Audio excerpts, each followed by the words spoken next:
speak. So, welcome to La Lucha Continúa, and today we are going to be hearing from Andrew Anderson, who is the Vice Chair of DA Spain.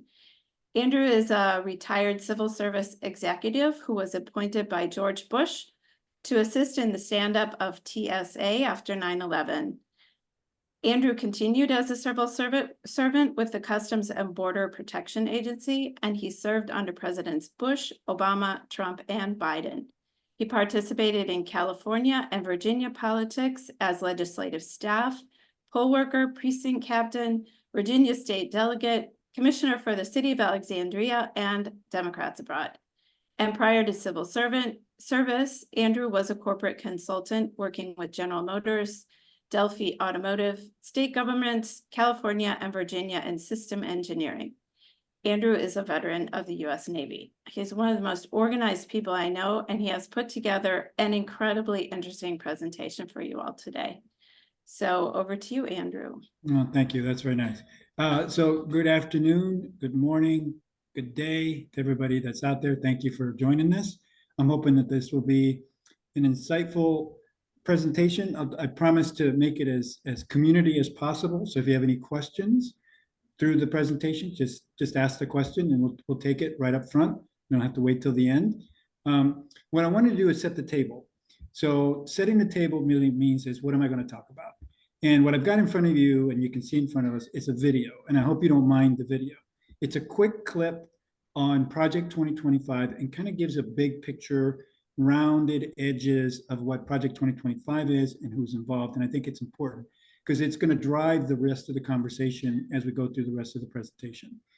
The key thing of the presentation, your takeaway is two. What does this mean to me while I'm overseas in reference to Project 2025 and if Trump gets reelected into office? And second, what can you do about it in between now and election to be able to help maybe push back a little bit and also help other organizations that are really pushing hard to get Project 2025 out there so people realize what the consequences are. And it's important. So I'm hoping that that's going to be what the takeaways are going to be. And we'll talk about that in a few minutes. So let's set the table. So everybody, I think, has had an idea of what Project 2025 is.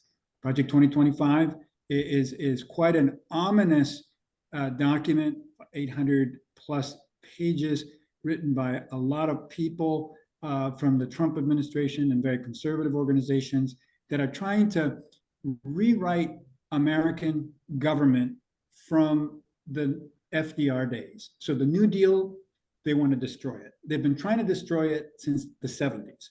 And so we'll get into that in a little bit.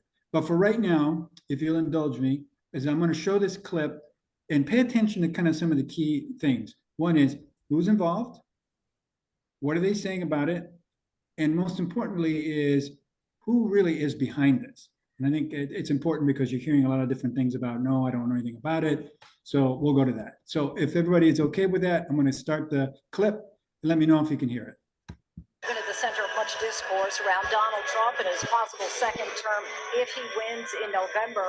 While he's recently trying to distance himself from it, many people in his orbit have ties to the organization behind it. ABC's Catherine Balders takes a deeper look at Project 2025.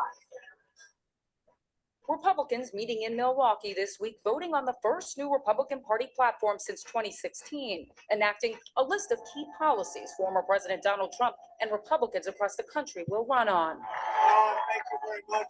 And that platform will have been crafted and influenced in part by individuals with deep ties to another document known as Project 2025, a sweeping initiative to overhaul the federal government. Spearheaded by the conservative think tank, the Heritage Foundation, Project 2025 is a dramatic re-envisioning of the way our democratic institutions operate. It proposes giving the president the ability to easily fire thousands of career civil servants, replacing them with Trump loyalists. It's a plan aimed at pushing a conservative agenda, including shoring up the power of the presidency by expanding presidential power and eliminating several federal agencies. And Trump has supported some of these same policies on the campaign trail. And I will shut down the Federal Department of Education.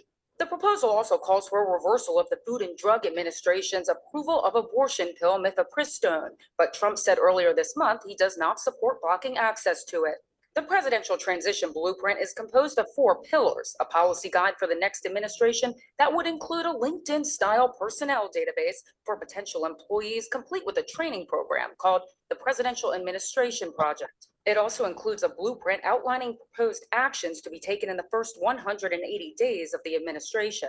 The 920-page plan would gut federal climate programs, dismantle the Department of Homeland Security, ensure for mass deportations, and authorize the military to assist in arrest operations along the U.S.-Mexico border. Heritage Foundation President Kevin Roberts appeared on Trump ally Steve Bannon's podcast, The War Room, earlier this month with a warning. We are in the process of the Second American Revolution, which will remain bloodless if the left allows it to be. Trump declaring on his social media platform Truth Social that he knew nothing about the initiative and didn't even know who was behind it, claiming the Republican platform had nothing to do with it. But despite Trump's attempts to distance himself from Project 2025, the two worlds remain deeply intertwined. Trump has hailed the Heritage Foundation and its mission before. This is a great group, and they're going to lay the groundwork and detail plans for exactly what our movement will do. And several key former members of the Trump administration are involved, including Stephen Miller, who also recently helped Trump with debate prep and acted as a surrogate for him in the spin room following CNN's presidential debate. Miller appears in Project 2025's educational Presidential Administration Academy video, and his organization, America First Legal, is listed among its advisory members. Last week, the group asked Project 2025 to be removed from the board. He also released a statement to ABC News saying he has zero involvement with Project 2025 and just made an advice video for students. And even the Trump campaign's current press secretary, Caroline Leavitt, who was not working for the campaign at the time the video was produced, is featured. Conservative groups that Trump has supported financially sit on the project's advisory board, including a group led by Trump's former chief of staff, Mark Meadows. And Russ Vought, a top Trump administration official who helped draft Project 2025, is also behind crafting the RNC party platform. The Trump campaign's senior advisors have long said ideas from outside policy groups, including Project 2025, are merely suggestions, stressing none of these groups of individuals speak for President Trump or his campaign.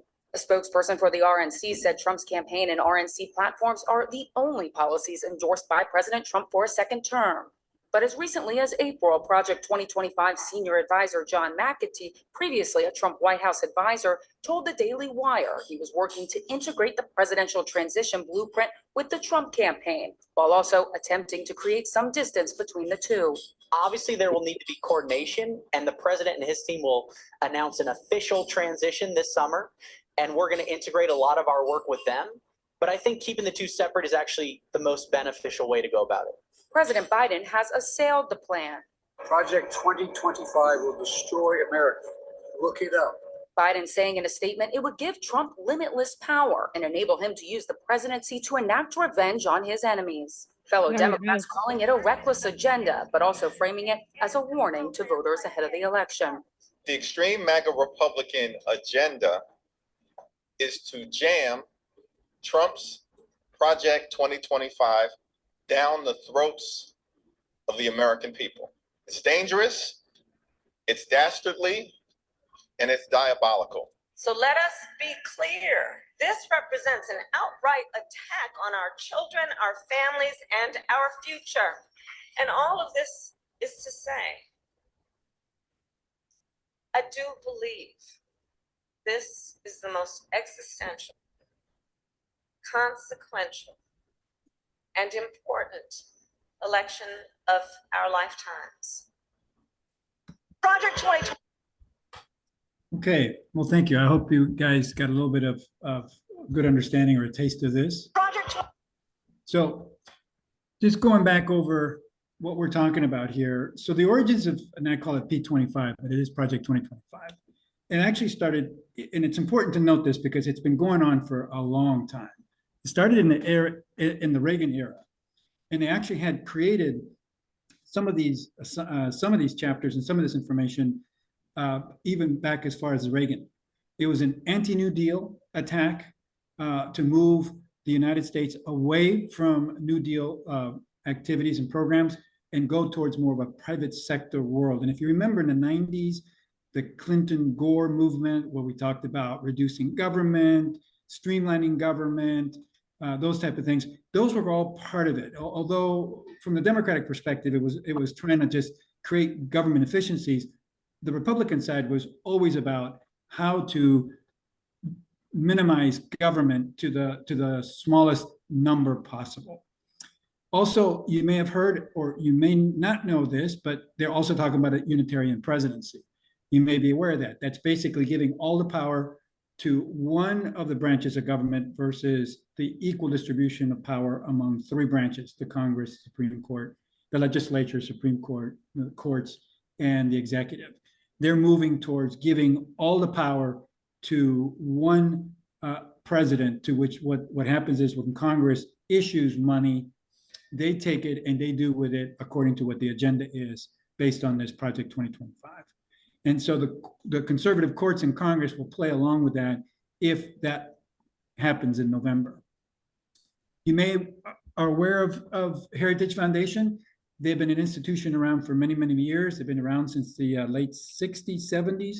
They're a conservative organization, basically bent on trying to privatize as much as American government as possible, also create more of a corporate environment in America in relative terms to labor laws and according to programs, according to a lot of different efforts that they're trying to do. As a matter of fact, I knew quite a few people in the Heritage Foundation back in the 90s, and they didn't seem to be as conservative as they are today. Also, you'll note here that they're teaming up with the Matthias Corvinus Collegium, which is out of Hungary, which is Viktor Orban's group, which is actually implementing and has implemented Project 2025 in Hungary, which is kind of interesting. Of course, it's a liberal democracy, which is authoritarian, and in crony politics. Framework. 76 authors supported the work of for Trump. 76 authors that have worked on the administration. Stephen Miller, Chad Wolf, Cornelio, and a bunch of other people that I've kind of run across in my time with the Trump administration that actually have written a lot of the stuff that's in this project. 54 contributed to the project are former Trump appointees. Trump has showed up 94 times in the P25 book, which kind of contradicts what he's been saying about he doesn't know anything about Project 2025. Kevin Roberts is the guy that you saw in the film. He's the guy in the video. He's the one that actually wrote the foreword to P25. There's a misconception and misunderstanding about J.D. Vance. What J.D. Vance did was he wrote the foreword to Kevin Roberts' book, The Dawn Early Light, Taking Back Washington to Save America. So there's a little bit of a contradiction there. So I just wanted to clear that up so make sure that you understand that Kevin Roberts is the one that wrote the foreword for P25, and J.D. Vance wrote the foreword for his new book that's coming out in the next couple of months. So let's talk about what this means to you as far as an American abroad. To me, I broke it down into three different sections: seniors, families, and veterans. The women's issue, I put a little slide there, but that's just a peg there for Doris to talk about later on as she takes on the P25 discussion about women and what Project 25 can do for impacting them. So let's talk about what this could mean. As you're living abroad, most of you have moved abroad for a lot of variety of reasons, whether it's like me, I retired from the federal government and decided to live in Spain for the next X amount of years. And whether I go home or not, I don't know yet. But in the event I stay or go, there's some things that are going to impact us all. And to us that are at the senior age and not working anymore and retired, one of the things that P25 is going to do is really start to impact you is on the Social Security side of the house. There is a lot of discussion in P25 about the fact that what they want to do is remodel the Social Security system. Now, you may ask the question, well, is that really possible? Well, the answer is we don't know. There'll be a lot of court cases, a lot of court battles, but in the meantime, what they are trying to do is put pressure in the administration, if he's reelected, to basically move Social Security from a government-funded program through tax dollars that you paid into and then the corporations paid into more of a privatized entity where they're going to move it to the stock market. Not only that, though, but they're actually looking at reducing benefits and also increasing the age of when you can receive Social Security. A lot of discussions back and forth about that, but that's one of the critical things that the Project 2025 will do if implemented, if he's reelected into office. So what does that mean? Well, if you're living abroad and you're depending on Social Security, this could have a tremendous impact on you in relative terms to what that adjustment may mean if it's not grandfathered in, and what those benefit reductions could be that could affect your living standards while you're living over here in Europe or living anywhere in the world. And so you need to pay close attention to that, because those are going to be key issues that are going to be coming out through P25 over legislation in Congress, through special interest groups looking to say, hey, let's move Social Security from a fully government-funded guarantee to a market-based type investment, to which, as the investments increase, they're going to be paying out to senior citizens their allotment of what they're allowed to get through the age grouping, which again, you know, it's 62 to 70. So there could be some changes there as well as far as age. So in other words, if you're here, for example, I'll give you a case, myself. I'll be turning 66 this month. And as I turn 66, I am going to look to pull Social Security in April of next year, because that's my full retirement benefit according to the Social Security. Let's say that P25 gets implemented and there's an immediate action, an executive order that says, hey, you're no longer eligible for Social Security at 66.7 years. You've now been moved 2 years to 68. So you will not be eligible to receive Social Security, as an example. And you will not be receiving benefits until then. So there is that position. So then you have to recalculate how you're living here, what savings you have, what it may impact and not impact your style, your living standards as you're living in the world. So just to consider that. The key thing that I want you to take out of this, that I think is important, it's not a scare tactic, this is what's in the document, is moving away from a fully funded federal guaranteed program to a private sector program that is really at the whim of the market or other private security interests or security instruments that may be playing out there. There is one example to help you understand this, and please look it up if you'd like. In Chile, in the 70s and 80s, a bunch of Reaganites went down to Chile and reformed their Social Security program to where they made it more privatized.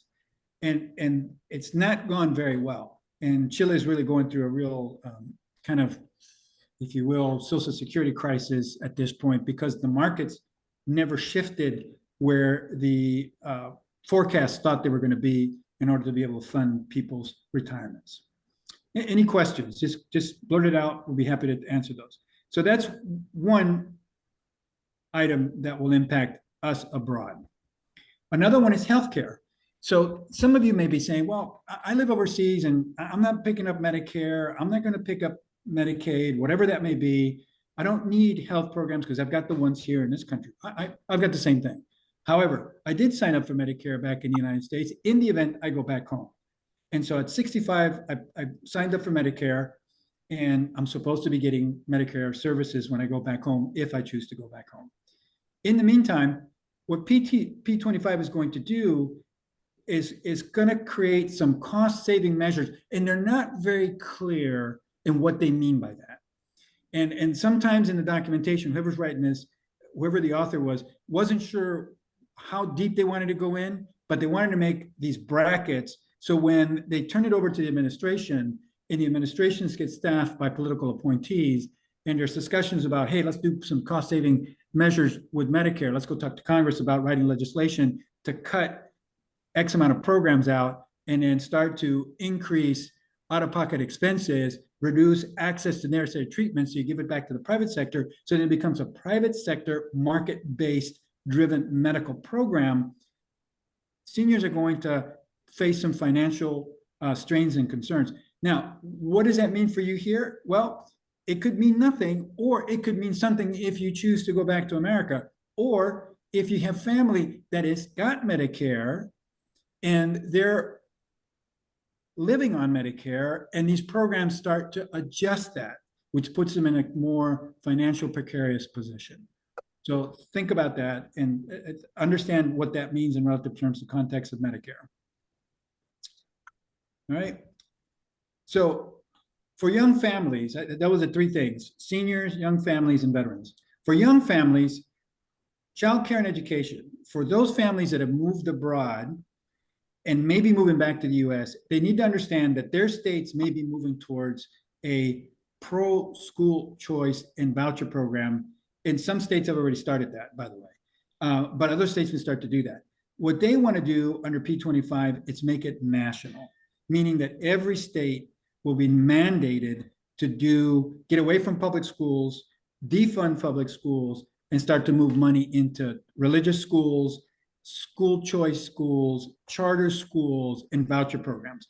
If you were around for the Trump years, you remember the Secretary for Education, DeVos. And if you remember what she was trying to do for those 4 years, it's actually deconstruct the Department of Education to where they were actually reducing grants and funding to public schools throughout the country, which would be state-based. And it's a 1-for-1 match or a 3-for-1 match, and also lunch programs, and actually reduce them. What P25 intends to do in the United States, it's actually trying to kind of obliterate that completely and give it back to the states and say to the states, we're just going to give you a framework to privatize public schools. So what does it mean to a young family here in Spain particularly, or somewhere in the world? It may mean nothing, but if you intend to go back home, or if you have family back home, this would be an important thing to remember, that you may be going back to a school system that no longer is funded by grants and government programs. It may be a private sector, which means it'll be more expensive, it's less affordable, and more expensive for childcare in order to be able to meet the needs of childcare and education. So another one is economic security.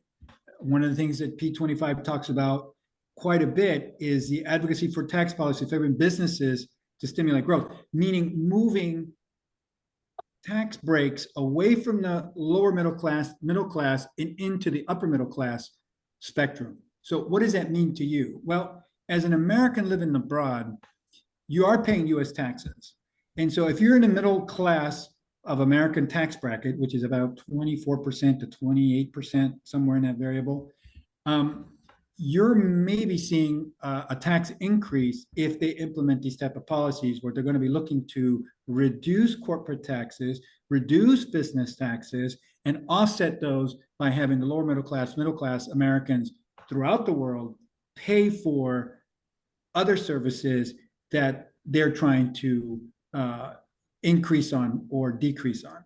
So, for example, economic security would also include not paying into paid family leave, having corporations take away the ability to do family leave, and all sorts of kind of other encumbrances that may be out there.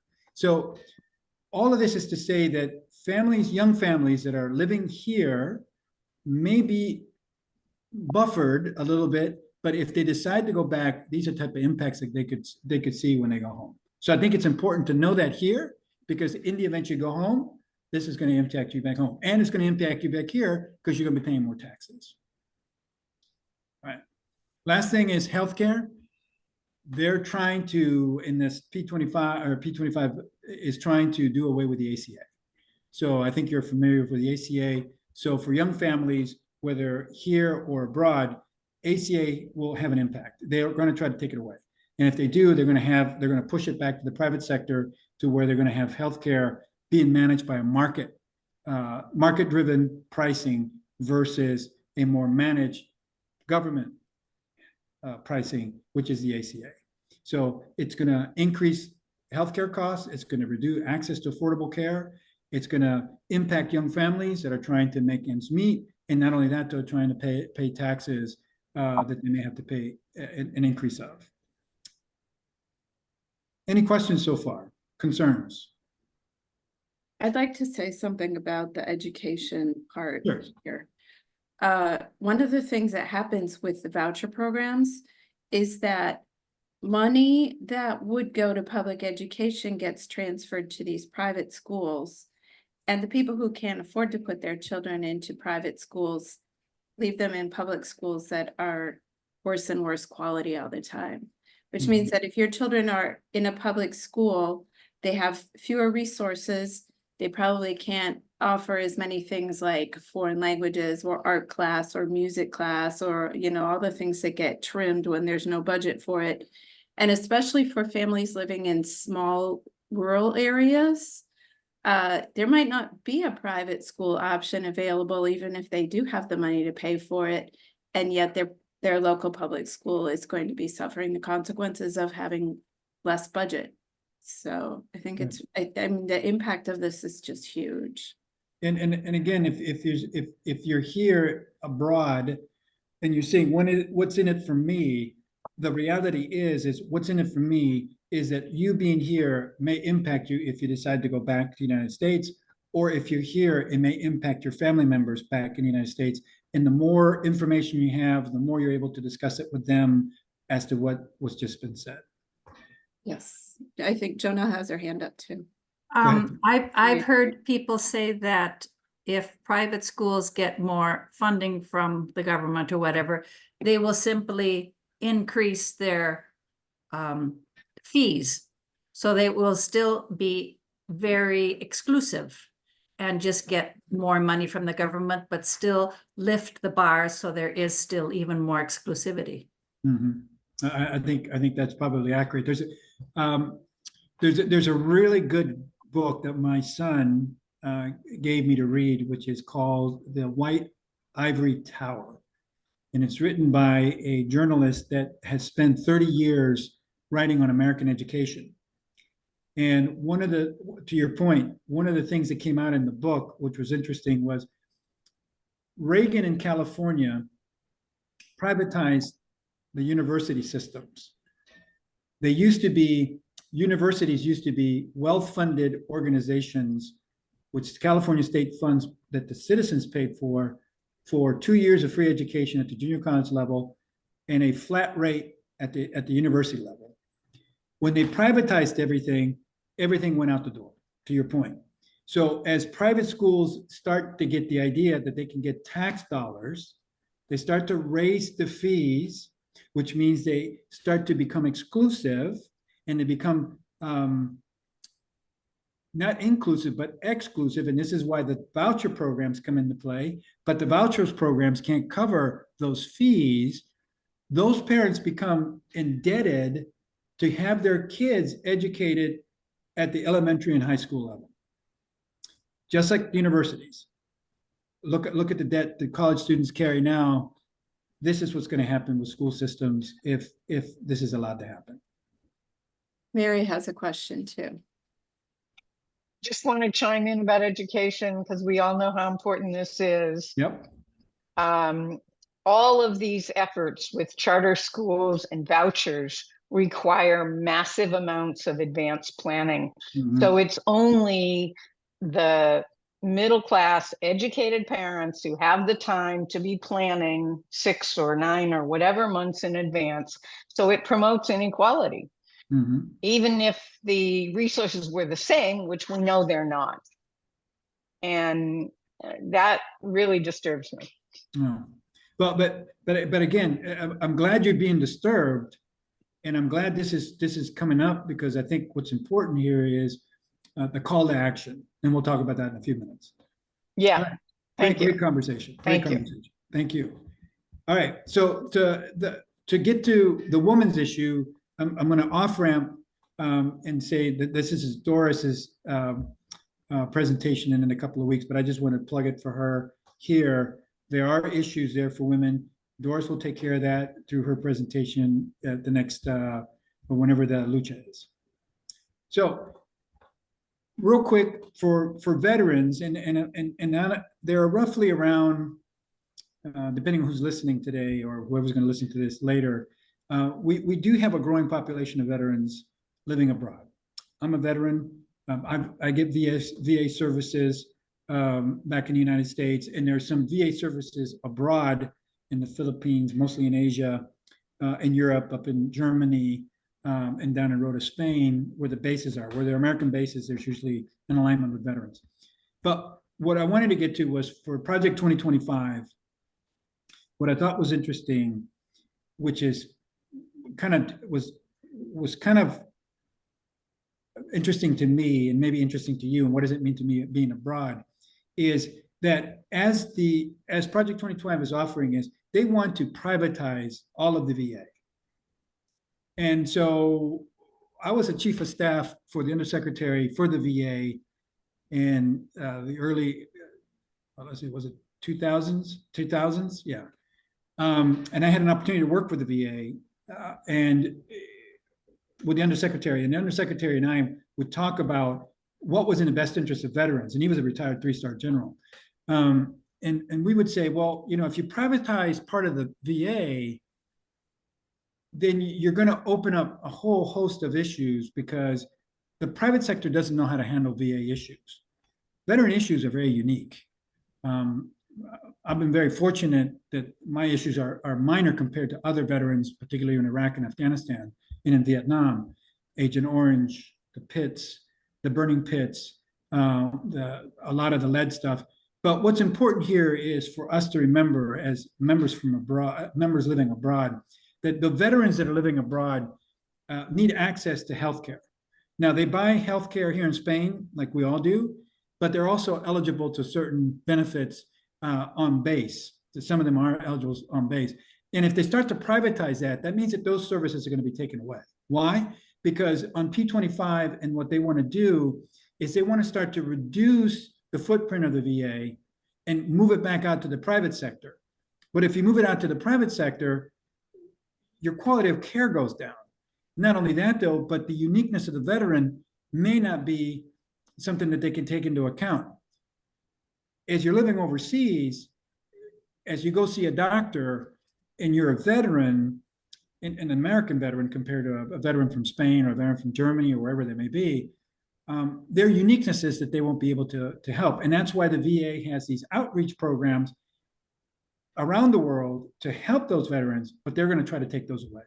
So what's important here is if you know a veteran, let them know that Project 2025 is going to have an impact on them if they decide to stay here or go home, and their benefits, their health care may be impacted, which means they'll be paying more, lower quality care, and maybe looking at the private sector to fund that type of care, which could be very, very expensive.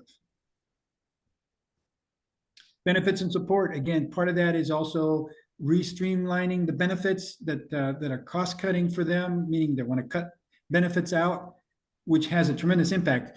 A lot of veterans, just so you know, just as an education, a lot of veterans overseas as well as in the States are somewhat disabled veterans, and they're eligible for benefits. And you submit your paperwork, you get evaluated, and you may pick up a stipend from the VA in reference to your injuries, to other service-related injuries, acts of war, those type of things.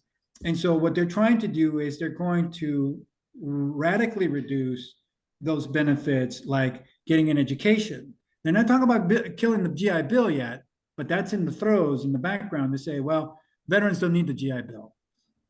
Let them figure it out through the private sector. But I think that's a disservice to a veteran. So if you know veterans, let them know. If you're living abroad and you know a veteran, let them know. And they can reach out to me if they want, because I'm working with the veterans groups back home in the United States as well. So here's the takeaways. Big observations. It's a political attack on the basic principles of our democracy. It's a political attack on non-political civil service.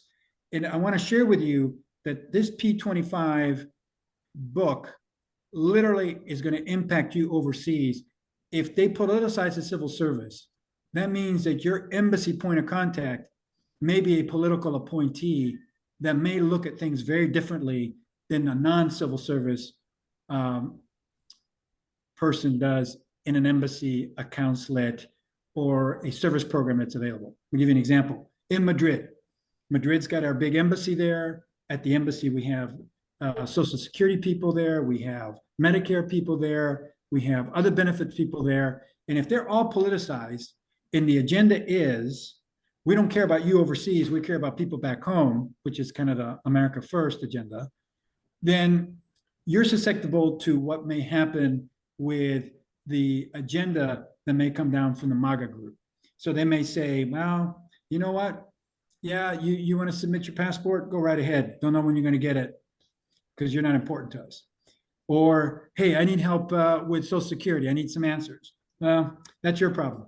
Call at your expense the Social Security office back in the USA. Good luck with that. So those are the kind of things that come around that you need to be paying attention to, that they're trying to do. And this is an attack on, and I think it's important. It's not hyperbolic. This is not hyperbole. This is actual what they're saying they're going to do. They're actually going to attack the three branches of government, which means the legislature, the courts, and the executive. And the executive is going to be Unitarian, which means it's going to be an authoritarian government running their agenda for the next 4 years in dismantling what has been built for the last 50 to 60 years as far as programs and services to the American people, you, the taxpayer, both at home and abroad. It's an individual attack on individual rights because you earn benefits, you're entitled to them, yet they're going to take them away from you. Doesn't make any sense to me. And it's a political attack on you personally because you are being told, hey, once we get in this agenda and once we start doing these executive orders and we're going to change the way we're going to run politics, you may be excluded. You may be left out. And you may be left out for a variety of reasons. One is you live overseas. We don't care about you. You're not living in America. It's an America First agenda. So if you're living abroad, who cares? So things to think about. I just put this in here because these are the things, and it's available. I pulled this out of a document. These are all the things that they plan to execute if the gentleman on the right-hand side is elected to the presidency. So what can you do? This is a call to action, if you will. What can you do? I think you need to stay informed. If you don't know anything about P25 after today, or a little bit more today, learn more about it. On my other screen here, I've got all 800 plus pages, and it's a tome to read.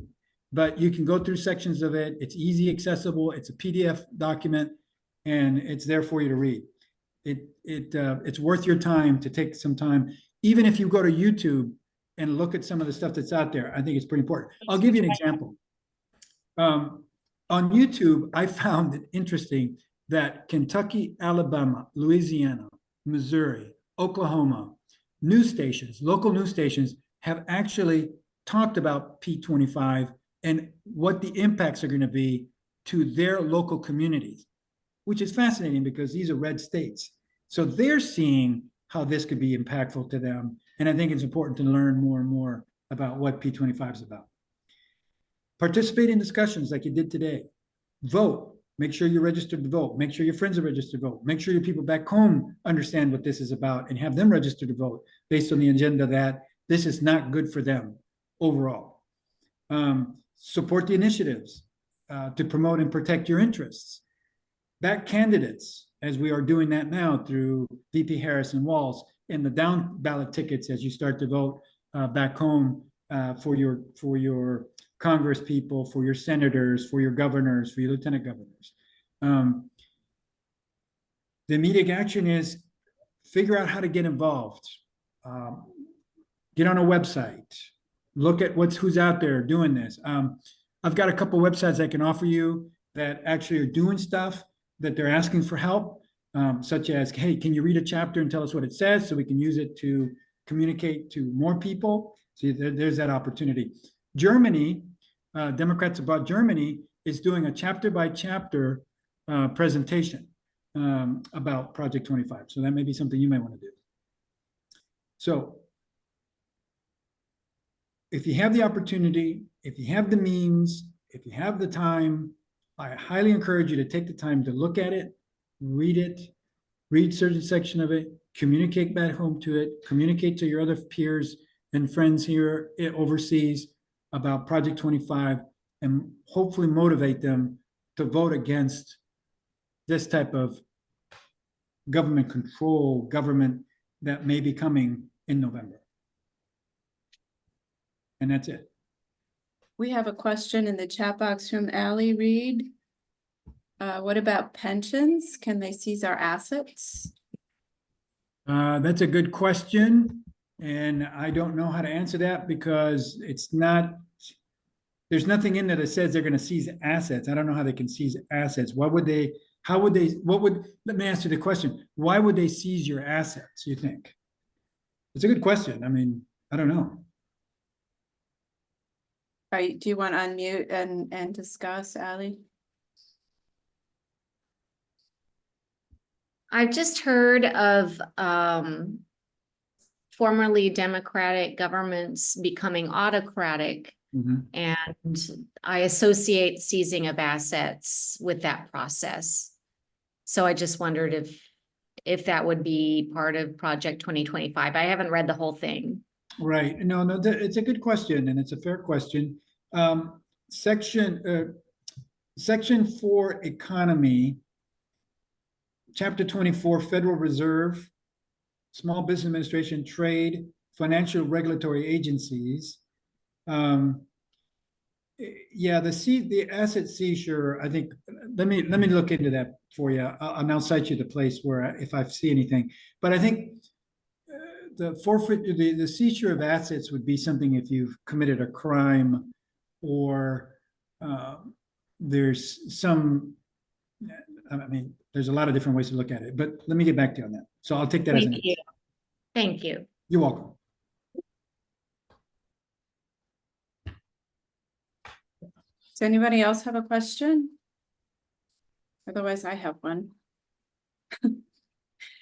Do you think there's anything we need to be worried about as far as our continued access to voting from abroad? Does it say anything in there about reserving the right to vote only for, people who live in the US? I mean, Republicans every year when we have elections say that overseas Americans shouldn't be allowed to vote. Yeah, no, there wasn't anything specific, although to your point, what they are trying to do remember, state versus federal. So at the federal level, what they're going to do is probably attempt to pass legislation to do three things, right? One is you have to be a US citizen and you got to prove it. And so the question would be, okay, how does that happen overseas? Do you have to go to the US embassy, stand in front of a counselor, throw up your passport or a driver's license, say, I'm a US citizen, or your birth certificate, and I'm eligible to vote in my state of Missouri, as an example. So they may try to do that through legislation, through federal legislation. Another federal legislation could be that if you are an American abroad and have not been home within a 5-year period, you may be ineligible to vote according to your state law. So then the state laws would then pick that up and say, okay, if you've not been in your home for more than 5 years, and you've not been home in 5 years, you are ineligible to vote for federal or state and local.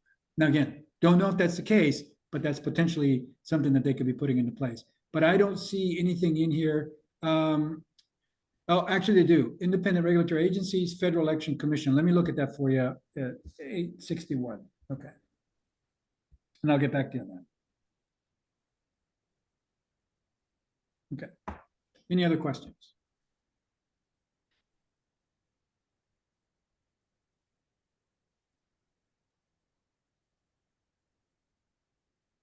Sorry, I was muted. I said, feel free to jump in and you can just unmute yourselves and speak up if you'd like.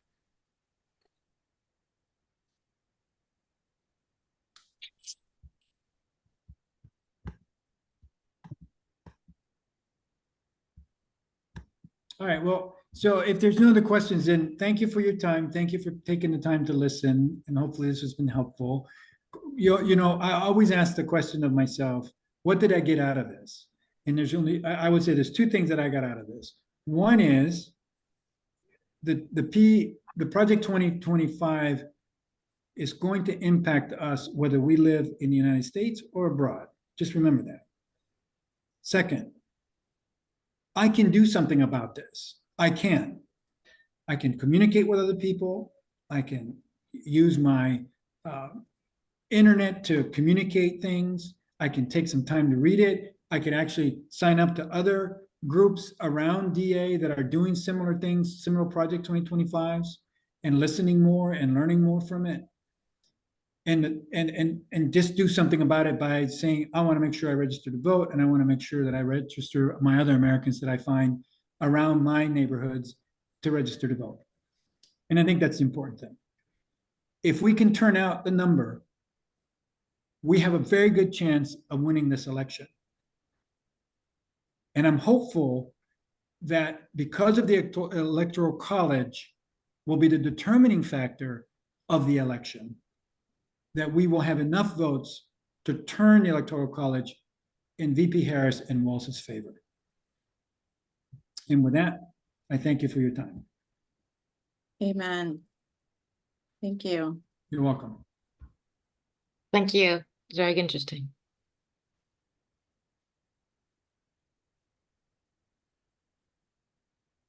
See you. I hope we see you all on the 10th with Doris to hear about Project 2025 and women. And it's pretty scary. Yeah. Yeah, it's really scary, actually. It's scary. It's scary. Yeah.